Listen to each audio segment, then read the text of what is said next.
Everyone, welcome back to my channel.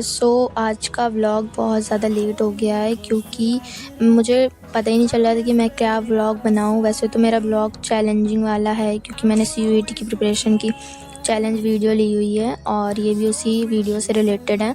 लेकिन आज के व्लॉग में मैं आपको अपनी स्टोरी बताऊंगी कि कैसे क्या करना चाहिए। जैसा कि मैंने आप लोगों को पहले वीडियो में बताया था कि मैं पहले नीट की प्रिपरेशन कर रही थी और अभी मैंने CUET का फॉर्म भरा है क्योंकि मुझे CUET देना है। हम लोग CUET की प्रिपरेशन करेंगे और इस वीडियो में सब कुछ जानेंगे कि कैसे कौन सी बुक लेनी चाहिए और ट्यूशन लेनी चाहिए कि नहीं लेनी चाहिए, कितना घंटा पढ़ना चाहिए। सबसे पहला पॉइंट तो ये है कि अगर आप किसी चीज़ की प्रिपरेशन करते हैं तो मेरे मानने से तो ये किसी को बताना नहीं चाहिए कि आप इस चीज़ की प्रिपरेशन कर रहे हैं, क्योंकि भले ही लोग चाहे जितना अच्छा बन ले लेकिन आपको आगे बढ़ते हुए देखकर वो कुछ ना कुछ अंदर से अंदर जेलस होते रहते हैं।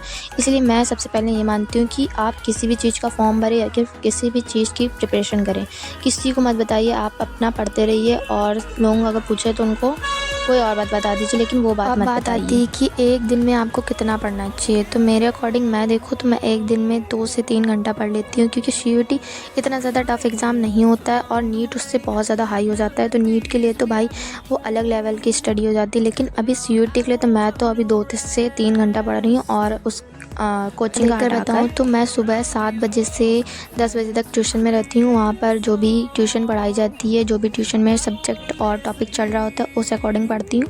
और घर आकर अपनी सेल्फ स्टडी करना ये तो सबसे ज़्यादा मोस्ट इंपॉर्टेंट होता है, क्योंकि उसके बिना आप कुछ भी नहीं कर पाओगे कि आप कितने घंटे पढ़ रहे हो। मैटर ये करता है कि आपको समझ में कितना आ रहा है। समझने के लिए आपको खुद से भी पढ़ना पड़ेगा। अगर खुद से आप नहीं पढ़ते हो तो जितना भी आपने पढ़ा है वो सब कुछ बेकार हो जाता है, क्योंकि उसके अलावा आपको कोई समझा ही नहीं सकता। आप अपने आप को खुद ही समझा सकते हो अगर आपने जितना खुद से पढ़ा होगा। बहुत लोगों ने मुझसे पूछा कि आप कौन सी बुक से पढ़ रहे हो, CUET की प्रिपरेशन किस चीज़ से कर रहे हो।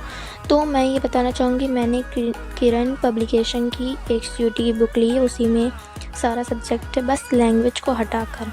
शायद उसमें लैंग्वेज भी है, मैंने गौर से देखा नहीं, लेकिन लैंग्वेज है कि नहीं है मुझे पता नहीं, लेकिन ऑल सारे सब्जेक्ट हैं हिंदी को हटाकर, क्योंकि मेरी हिंदी है तो मैं हिंदी बताऊंगी। तो किरण पब्लिकेशन की वो बुक ले सकते हैं इंग्लिश मीडियम के लिए। आज के लिए इतना ही। चैनल को सब्सक्राइब करिए, वीडियो लाइक करिएगा। Bye bye.